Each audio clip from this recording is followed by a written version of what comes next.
Jeff has started recording. Yep. You're live to go. Pretend. Well, we have to be live. Okay. So what did you think of the movie? Well, let's tell what the movie is. Okay. Let's not say the name of the movie. And see if they can guess. By everything we say, we just cannot mention the movie. People who listened to the last one, we had mentioned this one. So it's the Judgment at Nuremburg. People who have listened to the last one all the way through, we would have mentioned it. So far, there's like 2 people in the world who might have listened all the way through. Nobody else did. So the Judgment and the reason that we picked the Judgment of Nuremberg because Montgomery Clift was in the Young Lions that we watched last month, and he is also in this movie. So I thought it was amazing.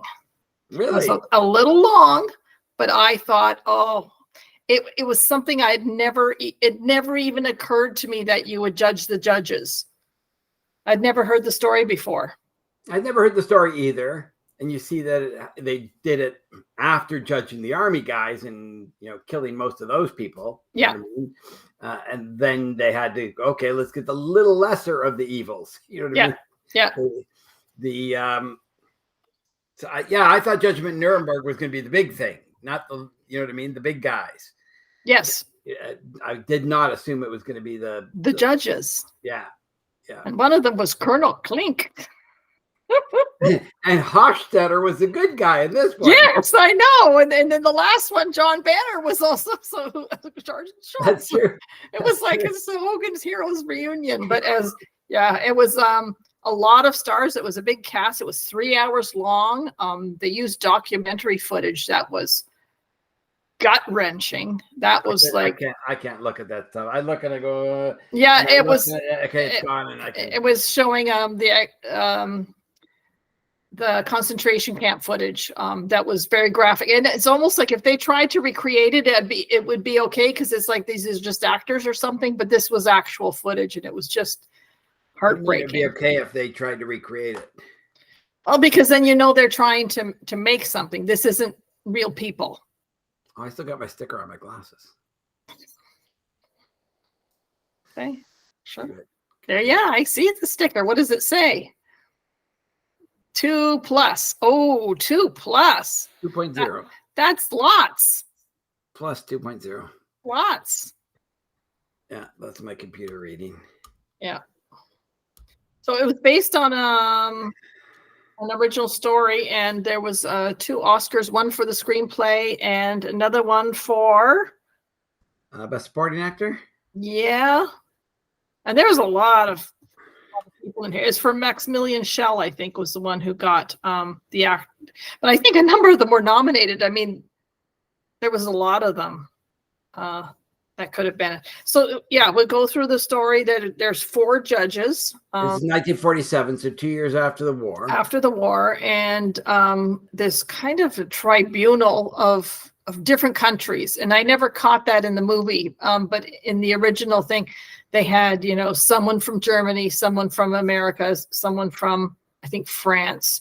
So they had different countries represented as judges. And I think there's 4 of them in the true story, and there's only 3 in the movie. And this is just before or in the middle of the Berlin airlift. Okay. As Russia was sort of going, we're going to take control of everything, and they blockaded, and so that sort of complicated things with the Americans a little bit on their high horse judging the Germans. I guess the crux of this story was Germany is saying, well, we had to do because we were told we had to do it. And the Americans are trying to say that's not a good enough reason for doing the barbaric things that you did. You have to be human about it. And that's why you're in this court. And even though you can all pretend that you didn't know what was going on in the concentration camps, we sort of know you did. You know what I mean? There would be secret discussions and what's going on down the street. How could you not know? Their stories had to be there, right? Neighborhood gossip and stuff. Yeah. Of course. My son works there at the thing, and he told me what's going on. And So yeah, they would have known about it. Everybody would have known about it, whether they believed it or wanted to believe it or turned their head or whatever. What did you think of the general thesis of the movie where that judgment had to be given to those Guilty. Did you think guilty? You were happy with guilty? Well, it was funny because I was on pins and needles on when he was giving the judgment. I mean, I thought that was a great movie. It's like, okay, they did the bad guys. The obviously bad ones are guilty, but like, is he going to offer mercy to this last guy who regrets it? And it's like, maybe he's going to, like, maybe he will. And so they're all guilty and they had life in prison. So they weren't executed or anything. But the conversation at the end was that these guys are going to be out in a number of years. And it turns out they were. Of course. So, yeah, I didn't know that. American tribunal in Germany, and Germans aren't terribly happy with being judged by the Americans for what they sort of all considered was their duty to their country, whether they liked it or not. Right. And I mean, think about it. In the Vietnam War, Americans were conscripted to go into the war and they didn't want to do it. And they're killing people and they don't want to be doing it. And they could stand trial in Vietnam after it for doing bad things. And they didn't want to do it. And yet they could be considered guilty for it, but they can't not do it. Right. Yeah. So the judges were following the Nazi law. So it's not really the fault of the people. Is it the fault of the people making the law and then following the law, even though it's against your conscience, or if it's not against your conscience? The idea, though, I loved when he what's his name, Janning, the Burt Lancaster character. Yeah, when he gave his own testimony, I thought that was pretty epic. And the testimony by the Judy Garland character was amazing, and Montgomery Clift as well. Just, I thought they did such a good job of their testimonies, and yeah. It's funny. I like the Montgomery Clift character.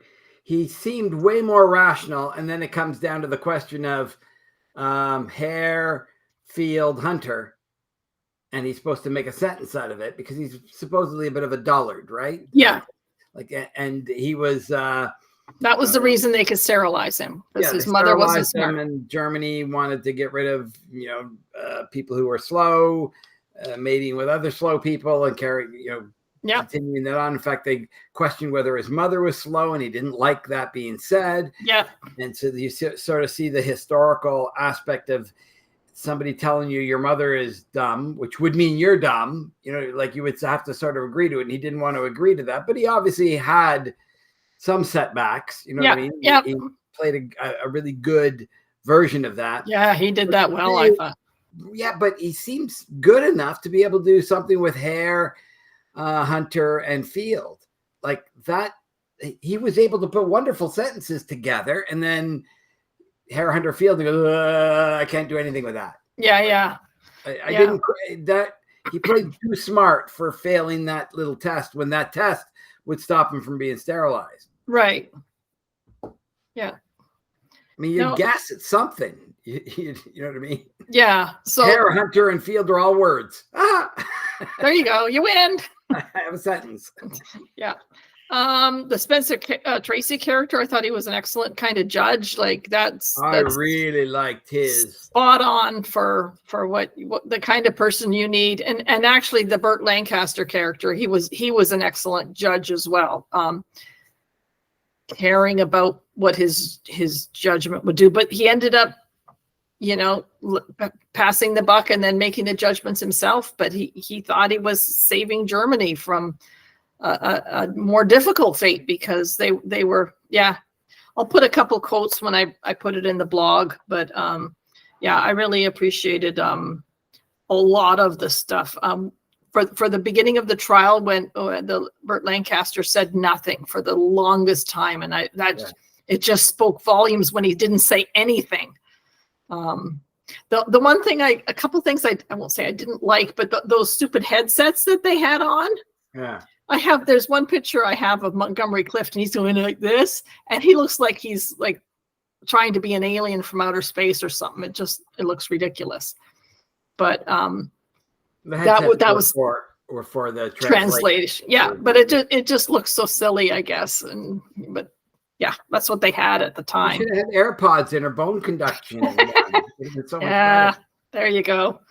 I did like Spencer Tracy a lot. He was Yeah. older and he had character Yeah. in his words and his breathing and his like that was acting. When I like of all the people in there, that acting was the best. Yeah.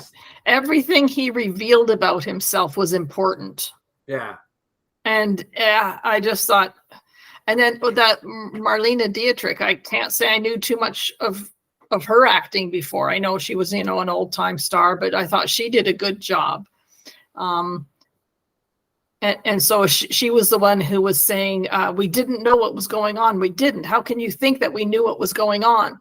But it's like, yeah, I think some of them, if you didn't know, it's because you didn't want to know. So are you responsible then for? So what? You know what's going on. What are you going to do?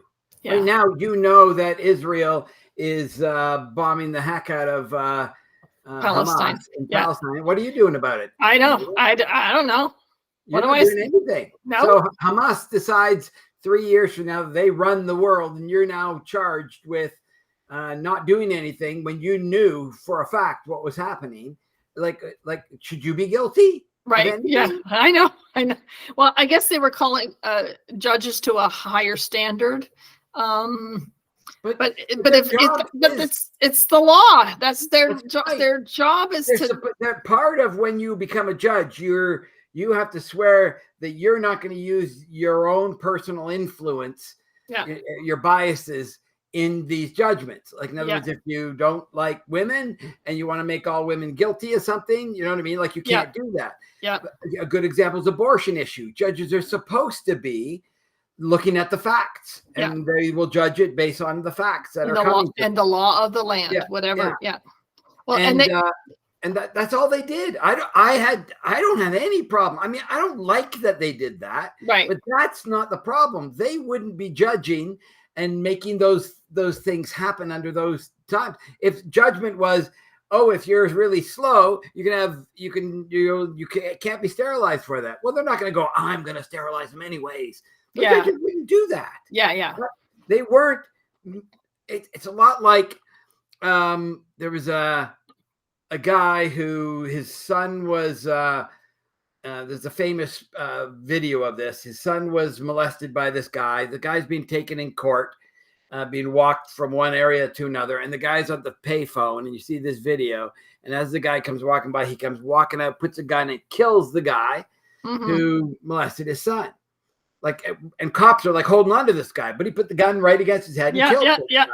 And drops the gun, and now like I don't care if I go to jail. I don't care what happens. I can't have my son think that the guy who did this to him is walking around or having fun or laughing.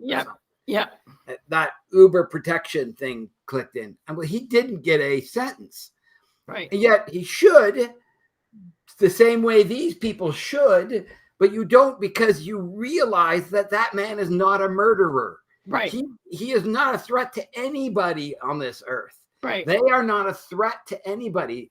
They made judgments that aren't good in the light of day, for sure, when you shine a light on it.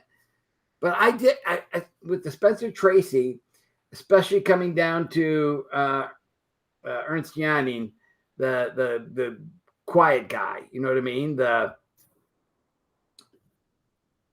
was him, right? Which one?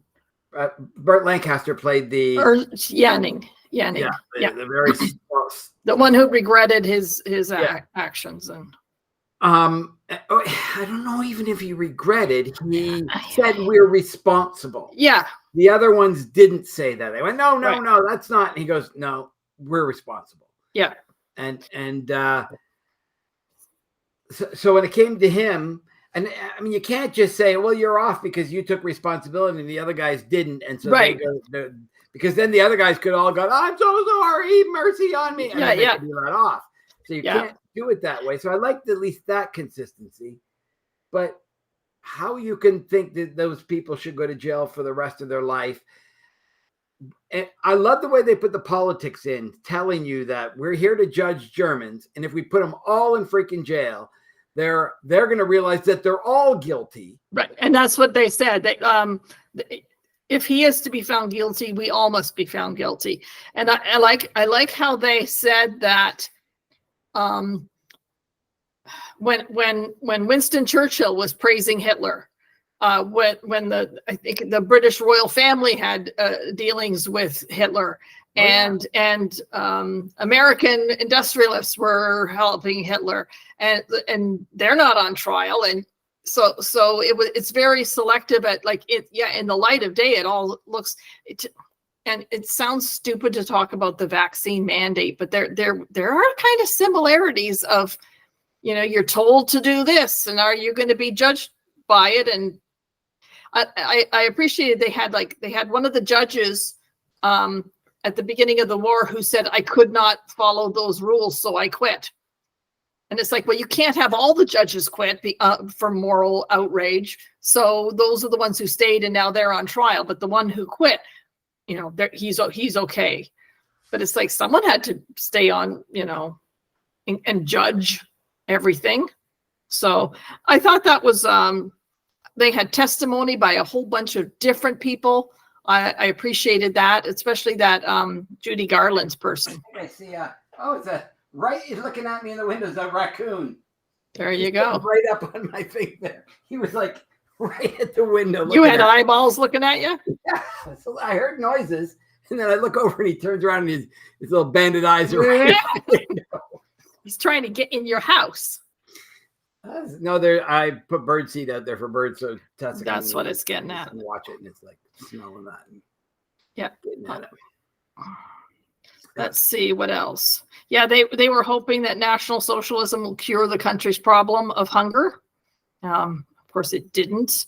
And I like how they brought. It did and then didn't. Yeah, but I like how they had that Maximilian Schell. He had great arguments. I like how he talked about. They were talking about sterilizing people, the feeble-minded, and how you're not allowed to do that. And then he quoted, in Virginia, Oliver Wendell Holmes did that exact thing. So you were justice. You were doing it in America. How come it's wrong for us and it's right for you? And it's like, okay, he's got a point. It's like, okay. And I had a problem with that. When the end, and he still says guilty. Well, then he's guilty. Americans are guilty. And America is not with guilt at the end of the war for doing lots of bad things in Germany. Like the Americans, did raping and pillaging and stealing, and Germany was bombed like crazy. Well, no, that happened, but that's war, and you sort of can look another way. In the middle of war, you have those kind of tragedies. But afterwards, after the Germans gave up, we give up. The Americans were in. Some did wonderful things and some did terrible things. Okay, yeah, I don't know too much of just like I never knew the story of the judges being judged after the war. Like I didn't know it. I might have heard of it, and I knew that war criminals were tried, and that's kind of a simple answer. But this was a little more complicated, and it was so funny because at the end it was all guilty, life imprisonment, not even 10 years or 20 years or right. Something. Everybody gets life, and yet they all seem to be very different in their culpability and their crimes. Yeah, but I appreciate the fact that. I don't know if he knew, but they were out in less than 10 years. I can't remember if it was 5 years or whatever, but it was they were out. Well, the movie was in 61. They were talking about 47, and 47, they said 48. It was set in 47. So that means by 61, so within 14 years, everybody that was on there was out. Yeah. So whether it was 2 years or 12 years, I don't know. But and it wasn't done.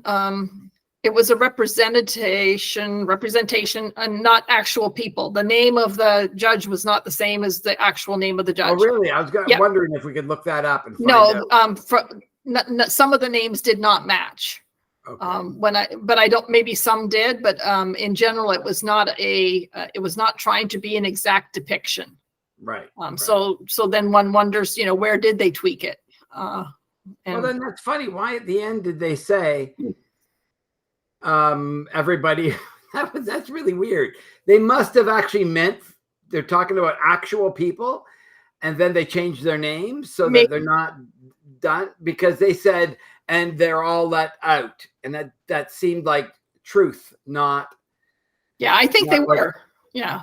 But then they must be real people if they were. Well, I think they were based on real people. Like there was a real judge, and there were. Yeah, but I think there were 4 judges, not 3, and there might have been, only 3 defendants, not 4, or whatever it was. So like it's not exact, but and I don't know. Maybe they were all bad guys, and there was no one good one, or maybe they were all good ones. So I don't know if they just they would sort of do that different, but it shows too how how they were supposed to be reacting with Jewish people when Judy Garland was on trial, and the man, the Jewish guy who was like her father was being accused. She was being accused of being improper with him and all that stuff. And like when people say stuff about you, how can you defend yourself and be heard and have now there's no shadow of any doubts with you, because defense attorneys can make it. With a sentence or 2, they can just turn it around and make you look like the worst person on the planet. So, yeah, I thought that was done well.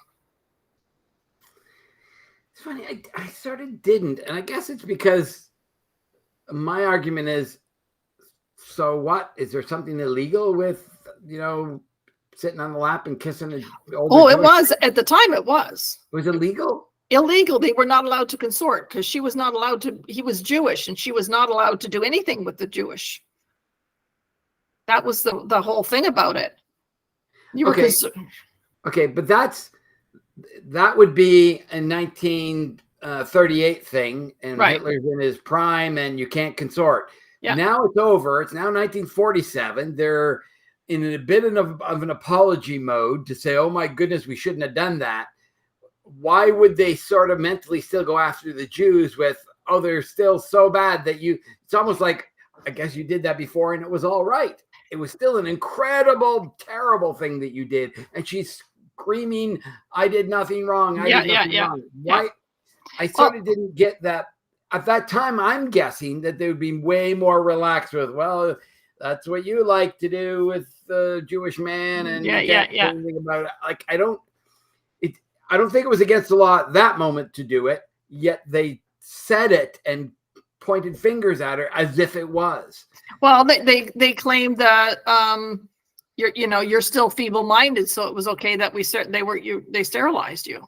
Yeah, but that's because at that point it was the law. So I don't think any of the judges are going, I'd still do it today. Like, I don't think any of them were trying to say that. No. Yeah, saying it was the law, and this is what we had to do, and I had to sign it, and it was, he didn't pass the test. We gave him the test. The tests are built for a reason. I can't tell and change the system, but it didn't seem right on the fact that Judy Garland was sitting on Hochstetter's lap and gave him a kiss, and they were trying to insinuate that she had sex with him, and she's saying, no, I didn't do that. I didn't do that. He was like a father to me. It was almost like, if I'm a lawyer, I'd be going, and so what if she did? Like, what are you going to do? These are Jewish people that we are now so sorry for. Like I would assume at that moment in time when they realize all the bad stuff that's happened, that being mean to a Jew at that moment was probably a pretty bad thing to be doing. You know what I mean? Like, yeah, it could be. I don't know where that tide turned and who it all turned, like how fast it turned.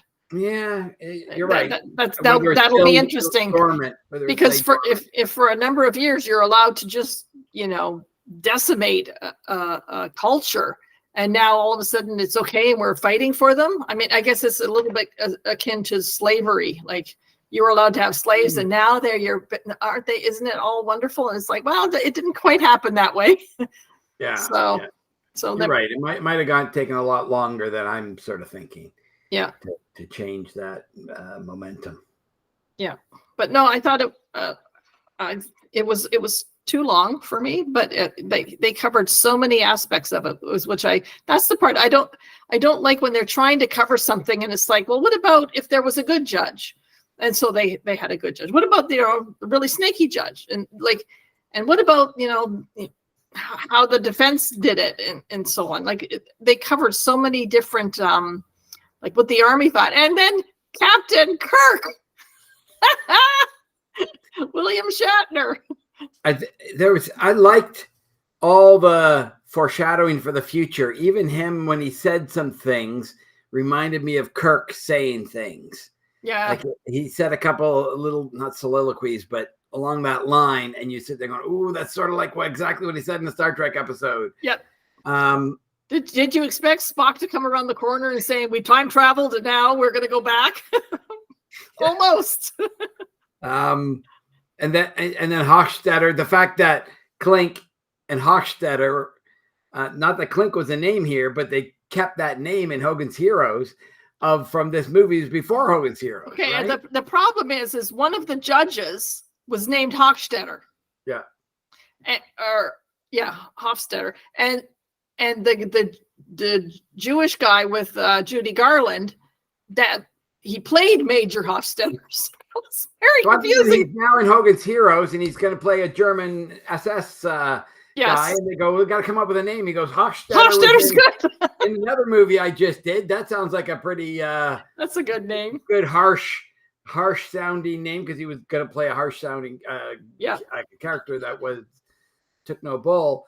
And so I read up a bit about him, and he was like born in Tennessee, and before he died, he played the fiddle. He was an almost expert fiddleist, and he would go around to contests and win them when in his 80s or something like that. He was okay.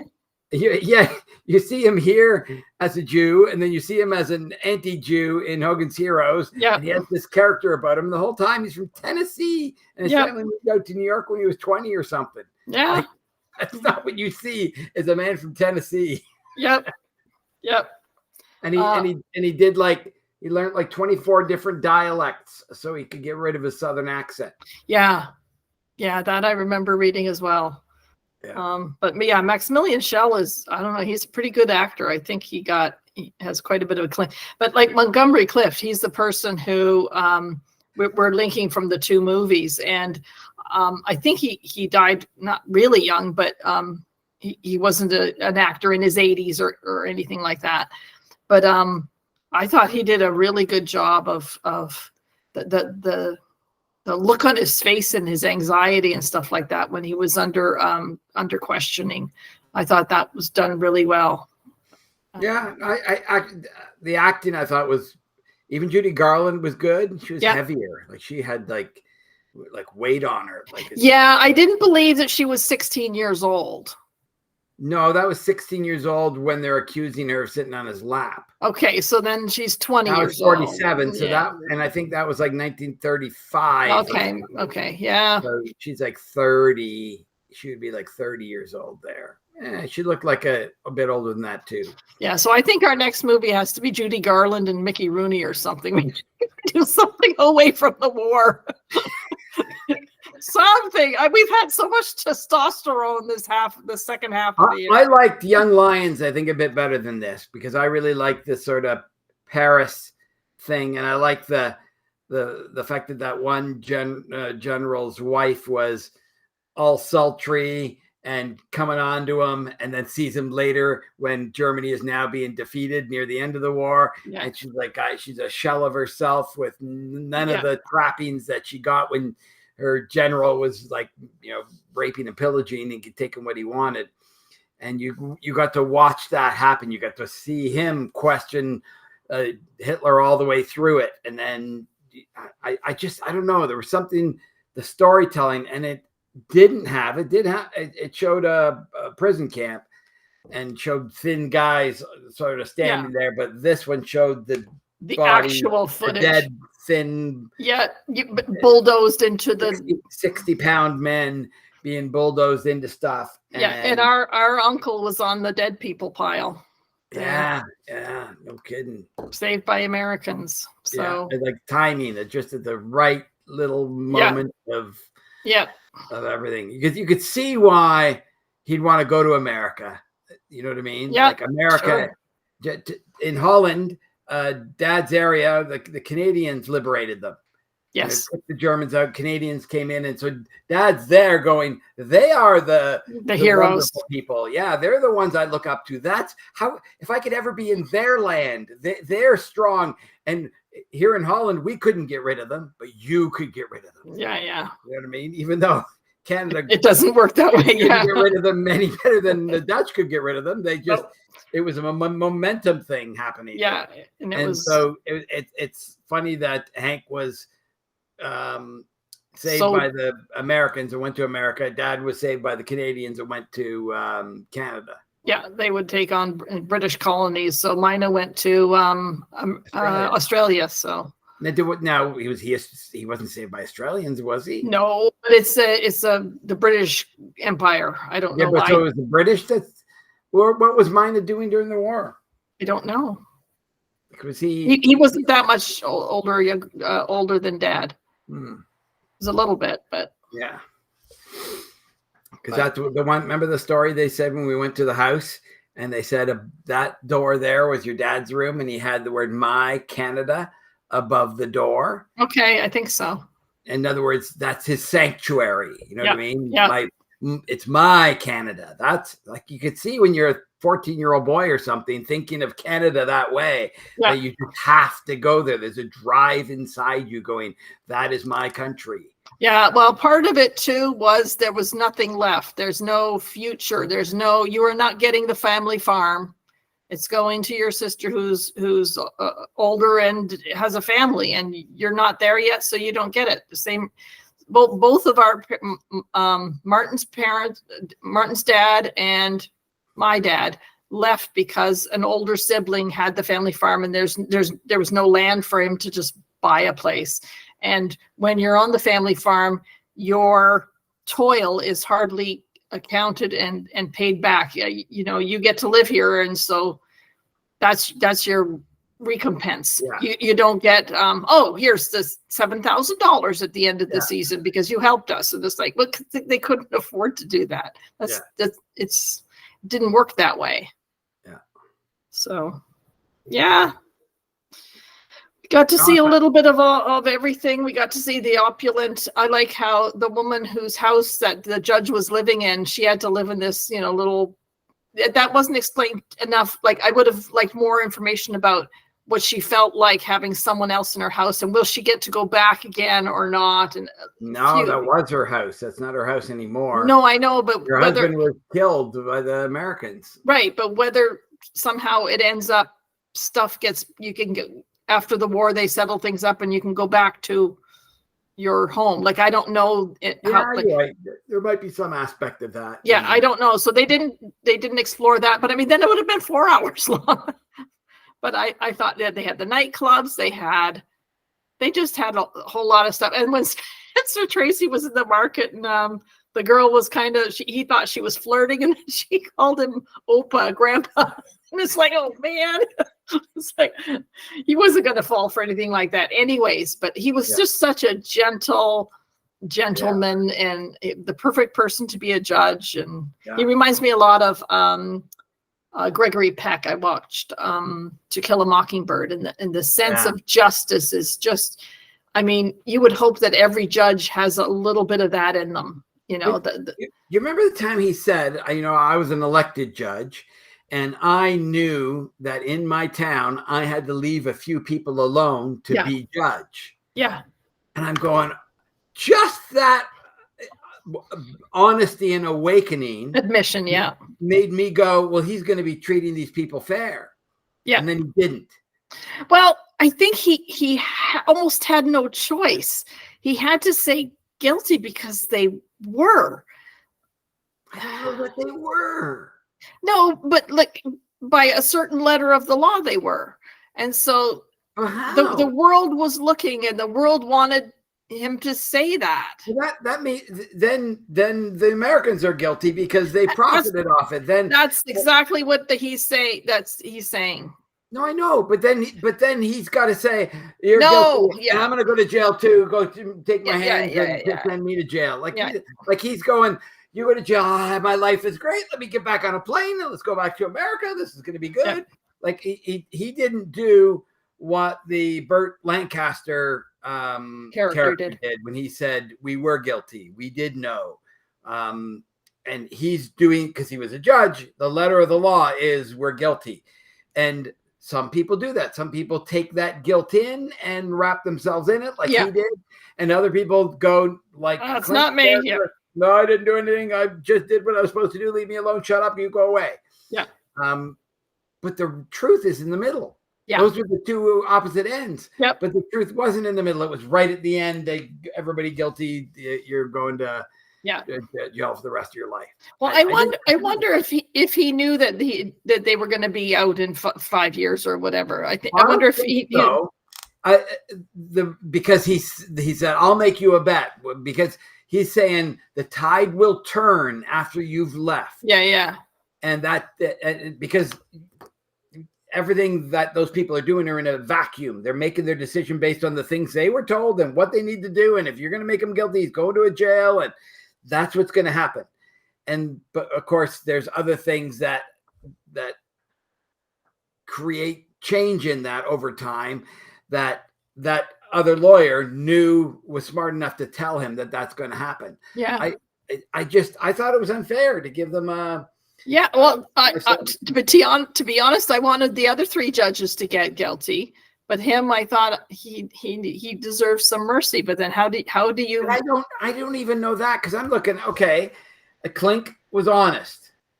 Yes. He didn't play Clink, but the character was honest. So he should get, like, if you said throw mercy in the court, I didn't know what I was doing. I would never do something like that. They didn't. They went, that's who we are. That's what we did. That's how we got out of the turmoil that Treaty of Versailles created. And you can like it or not, and like Hitler or not, or whatever you want to do, but that's our world that we and that's what Clink was saying when he was talking to the guys, in the prison yard. Emil Hahn. He played Emil Hahn. Yeah. I thought they all should have got small sentences and maybe even commuted sentences. In other words, say time served. Yeah. Certainly for the Ernst Janning, the Burt Lancaster guy, would be time served. Maybe the other one's a year or 2 or something, but. Yeah. I think Ernst Janning could have done so much more had he been free and been able to talk and communicate and tell his story, and that would have been more powerful than just that person being out. Now being in jail foments the anger and the stuff. Being out of jail, he's the only one going, we were responsible. So when they're talking around a table and having their conversations, he would be much more. And he's the one who deserved it the least in that way. Yeah. So. Yeah. No, I thought America could be a better country. America was the bad guy in a certain way. In that aspect. Even though Spencer Tracy is the goodest guy. I know, and I liked him. And I think that part of it was that I think he felt he had, because of the military pressures and some of the other things, I think he would have done what we call now justice if he could have. But I think there was too much weighing in the balance, that the military pressures on different sides, that some of them were explained a little bit, but I think there's probably more of that. But I love how, I just held my breath to hear if it was guilty and what the sentence was. I was just every single one of them. And they did the bad guys first so that we leave the guy at the end. It's like, he's going to let him off. He's going to let him off. No, he didn't. So I thought, like, that's a well done movie to me. Like that. And the people who were testifying and the earnestness of the defense attorney, like he was amazing. So yeah, I thought he was very good too. Yeah. And this is condensed over what was a 9-month trial or a year or something like that. It was a long time. Yeah. It was not just this little thing, but they were taking testimony after testimony after testimony. So again, another aspect of World War II that I had not known anything about. Now I feel like I know just a little bit more about that. I think I'm going to have to go watch Monument Men again.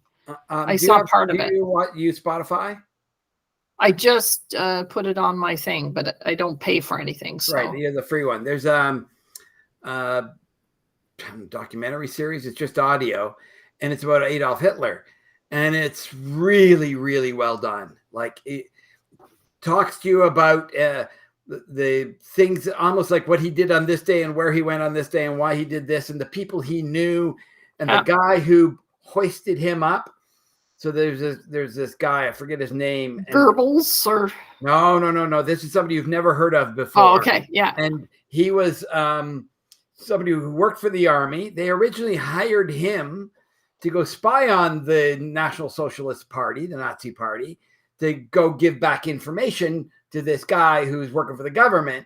And that guy, Hitler ends up liking the National Socialists, embedding themselves in there, starts doing speaking. So his job was to spy on them, and then becomes their leader. It was hilarious. Cool. And they all liked the way he spoke and stuff. So there's this guy that sort of, I guess, paid for things. This guy who had a lot of money, sort of sat and laid low. And he thought, well, I can like hoist Hitler up and be in control of the guy who might be in control. That's what I get to do. Yeah. And of course, that guy was later suicided by Hitler. In other words, he shot himself. And they give him a gun and say, you got to shoot yourself. That's your way out, kind of thing. So, but like that, it sort of talks a lot of really good detail that I had and I knew a lot. I've watched lots of Hitler documentaries, and this thing is audio, just audio, and it's long. It's probably 10 hours long in total. So it's all broken down into chunks. Well, maybe I'll send that to you. It's really good. Well, I think it's the American Experience. You have that PBS thing on MB, PBS on and I don't know if Hitler is on the American Experience, because it would be interesting to see. Nuremberg, I think, is. So I think I'm pretty sure Hitler is, and World War II would be given a lot of different perspectives and stuff. Yes, it's the stuff behind the scenes, like how he was with women, and when he met Eva Braun. A friend of his was a photographer and said, come on over. I've got a girl coming. She's going to help me out with stuff, and she'll be there. So he comes over and sees her and likes her and talks about how he sort of asked her out and where they went on their first date. And like all these little details that obviously biographers over time go sniff all this stuff out. You know what I mean? They've asked everybody, a shopkeeper that he walked by one day who waved at him. They know that, like his whole life is detailed out. Okay. So do things change politically so much? Like, so the National Socialist Party became the Nazis, right? Yeah. Okay. So in America, it was sorted out as sort of a federalist Republican thing, and now it's leaning towards socialism, like that Biden is socialist. No, that's socialism is just the word they give them to scare people from voting away from Biden. Exactly. Socialist or communist. Yes. You say communism's on that end, socialism's right next to it, and he's heading in that direction. So that's supposed to make people go, oh my goodness, right. But compared to the other side, they're less. The other side's much more conservative in nature and almost so libertarian. Imagine a circle. You have conservative here, and you have liberals or the Democratic Party here, and then at the bottom you have libertarian, because you can go from liberal to libertarian, and you can go from conservatives or Republican to libertarian. Both ends, the far extremes go over to libertarian. It's freaking amazing. Yeah. How both of them can go to the extremes quite easily and get there. And they're, I should show you an example. What's the guy's name? He's a anarchist, and an anarchist is not what I think you and I think the word anarchy is. Right. It's not somebody who just believes in free for all. Yeah, That's not what an anarchist is. Yeah. Yet I sort of believe that's what an anarchist was. Yeah, because that's what they're trying to do. Just like a communist is going to be, Stalin. And it's like, no, it's actually, at its core, it's got some really good things. We're people and we're all going to be taking care of each other. But it goes decidedly wonky when it's just like, capitalism sounds good too. But it goes horribly wonky when it's done greedy people. And we're all greedy. Yeah, and that's the problem. Like, yeah. You can't get to where it will be a good for everybody. Utopia, because we got human beings stuck in the middle there. Yep. Trying to do what they think is good ends up for themselves. Yeah. Because I'm going to vote what's good for me. Why would I vote what's good for someone else? So yeah, that's in general. So yeah, next month we will tackle another one. That's the last one for the year, and you'll have to think about what else you want to do for next year. Well, what new train of thought we'll do. So it was sort of fun after the way we did it this year. Sort of led us down roads we never thought we'd get to Judgment in Nuremberg. Yeah, and it did. We started with the Joker, Joaquin Phoenix. I was saying the next movie we should watch is Jojo Rabbit. It's another World War II one, but we already did Jojo Rabbit. We did. No, it's Judy Garland, and I'm only giving you choices that have her, traipsing through Oz or singing and dancing with Mickey Rooney. And make it a nice 5-hour movie or something is what I should do. No, because it's my choice next, but I get to give you options, and then you pick. So I don't even see. I'm not Gone with the Wind. I don't even see Wizard of Oz here. You might not have it. Yeah, it's there somewhere. See all. I have to hit see all. And I don't think I want to do that. I've seen that a number of times. Yeah. I mean, it wouldn't be a bad thing to watch, but and it's only 1 hour and 41 minutes. What? That sounds good. 1 hour, 44 minutes. It's not bad. Huh. What is it? It says 1 hour, 44 minutes. I thought it was a hugely long movie. Like, do I not have the right one, or was I confusing that with Gone with the Wind? That's a very long movie. Oh, Gone with the Wind was a 2-parter, so it needed an intermission. But I don't. How long is the Wizard of Oz? 1 hour, 52 minutes. Oh my goodness. Somehow I thought it was a 3-hour movie or something. You know why? Because they have Oz in the middle and they have Kansas on either end. So it feels like it's divided. Yeah. There's two sort of sections of the movie. So, and the fantastical Oz is in the middle of it. Oh, there's a Star is Born. Yeah. So I was thinking, because we were talking about doing a year of remakes. So we watched Star Wars, A Star is Born with Judy Garland. And then the next time we watch it with Barbara Streisand. And the next time we watch it with Bradley Cooper. Yeah, Lady Gaga. I think after that, we'll be like really sick of that. We could do this. We could, each of us pick our first movie that we pick. We have to pick the next movie, has to have somebody from our first movie in it. That's what we have.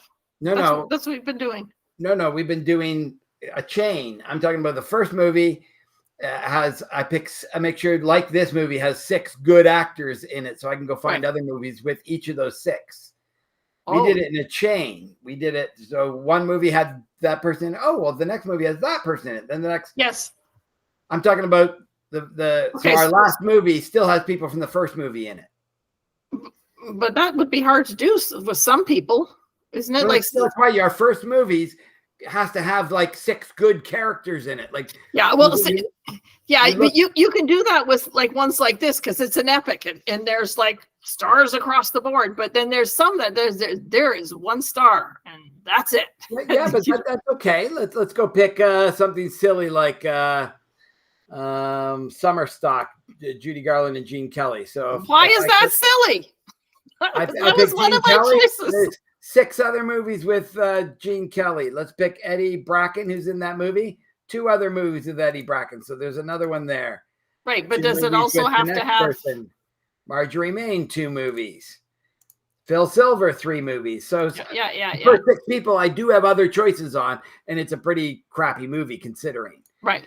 But there's certainly lots of movies that would have 6 people that you'd need to find 6 that you just, in other words, you almost do your whole year's worth of movies by picking a movie that you go, I like this character. I want to see, Brad Pitt in the movie Seven. There's probably the first 7 people all have good movies.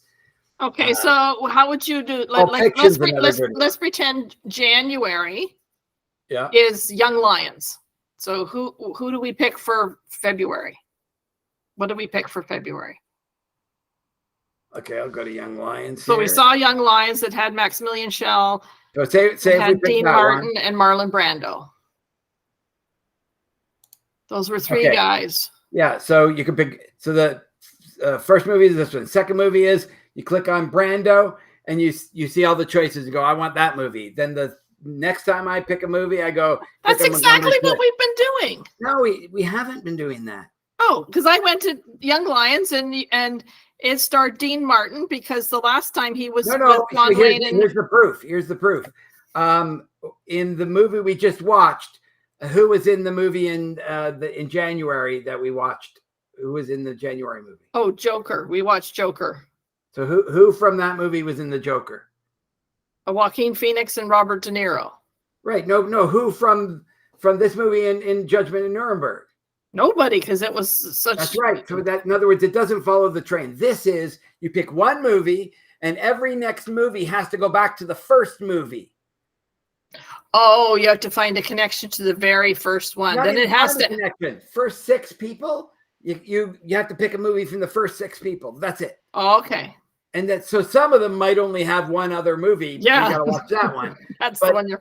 But you're not tying them together. You're going back to Marlon Brando's got 10 movies to pick from. Montgomery Clift's got 5 movies to pick from. Dean Martin's got 10 movies to pick from. Hope Lang's got just 2, Blue Velvet and that. Barbara Rush, 2 movies. May Britt, 2 movies. So each one of them we could have done that with. Yeah. I'd picked up like Pulp Fiction because Pulp Fiction's got a lot of high-end actors in it. So let me see Pulp Fiction here. So just as a summary, we started with the Joker with Joaquin Phoenix and then Robert De Niro, who was in Wizard of Lies, with Michelle Pfeiffer, who was in Age of Innocence, who was with Daniel Day-Lewis, who was in Lincoln, and he was with Sally Field in Absence of Alice, and she was with Paul Newman in Cat, and Paul Newman was in Cat in the Hot Tin Roof with Elizabeth Taylor, who was in Cleopatra, and she was in Cleopatra with Richard Burton, who was in The Longest Day with John Wayne, and John Wayne was in The Sons of Katie Elder with Dean Martin, who was in Young Lions with Maximilian Schell, who was in Judgment of Nuremberg with, we'll pick a person. Yeah. And there's a lot. I mean, we could pick Werner Klemperer. Yeah. So with Pulp Fiction, so that's a chain. Now I'm saying do a tree. So you have the one movie, the tree, and then each one of the they have to go back to the tree. Okay, so the first one will have to be a really good one. And so like Pulp Fiction, are we doing it for the entire year or for 6 months? So you'll have 6. You'll have one movie, then you have to have 5 more people who were in that movie. You got to find another one. So in Pulp Fiction, I could pick another movie with John Travolta, another movie with Samuel Jackson, Uma Thurman, Bruce Willis, Ving Rhames, Harvey Keitel, Eric Stoltz. Each one of those has lots of movies. Are we connecting this movie to that one? Like, do we have to? We don't have to start over. Okay, we just start over. Come the very first movie in January. You pick your it's yours. It is? Okay, so in January, I'll pick one, and then every movie that I pick falls from that movie. We can refer back to his character in Pulp Fiction. Or yeah. I'd probably pick Pulp Fiction because that's a good movie, and there's so many. Never seen it yet. Oh, no, you haven't? I saw a long time ago. I'd love to see it again. It's a really good movie. 10 hours? Uh-oh. 2 hours, 34 minutes. No, it's not the length of the movie. It's the fact that you're shocked that it's 4 hours long. Like, that's what Cleopatra's like, how can it be that long? It's like, sure enough, it was. Yeah. No, I mean, we don't even have to do it that way. It's just one of my thoughts Yeah, is yeah. continuing what we've done here, but in a little bit of a different way. Well, I like the idea of the remakes, but I think that's going to, I don't know, that's kind of, we're hashing over the same thing. And then we're watching the first movie doing that. And then the next one is like, well, it was just like it, except for these things. And well, that's it. So I think remakes might be a little harder to do. I don't know. Could do that too. Okay, well, let's consider it. We'll figure something out. But I think the next one, I think I might be picking Judy Garland just because I want to get out of the war. Sounds like an idea. We'll find something to watch. And is that it? I think that's it. You're off to do something else? Yeah, I played some Frisbee tonight. I had an interview, a telephone interview yesterday morning, and it's in the paper already this morning. So I've never seen a reporter work that fast, but Shirley had messaged me and said, are you in the paper again in St. Catharines this time? It's like, yes, I am. That was kind of cool because I finished walking all of Grimsby. So you were in the old school legacy media format. Yeah. Well, it's digital only. Oh, okay. It's not the Dead Tree edition. No. There's so many not like we used to get the Mountain News and you used to get the Ancaster News when you lived there. That is no more. They're gone. It would die digitally because I didn't want the Ancaster News. So coming to me digitally, I have no idea about Fredericton News other than following Freddie Chat on Facebook. That's where I get my. Well, it's funny because I haven't been doing my blog lately about my walking.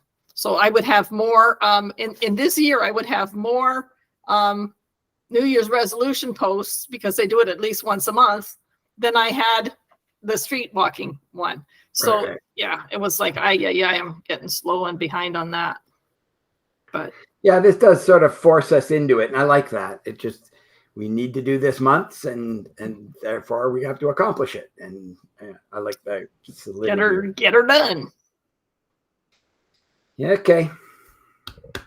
See you next month when Judy Garland will dance across the screen to save a theater or something. Let's put on a show. Bye. Bye-bye.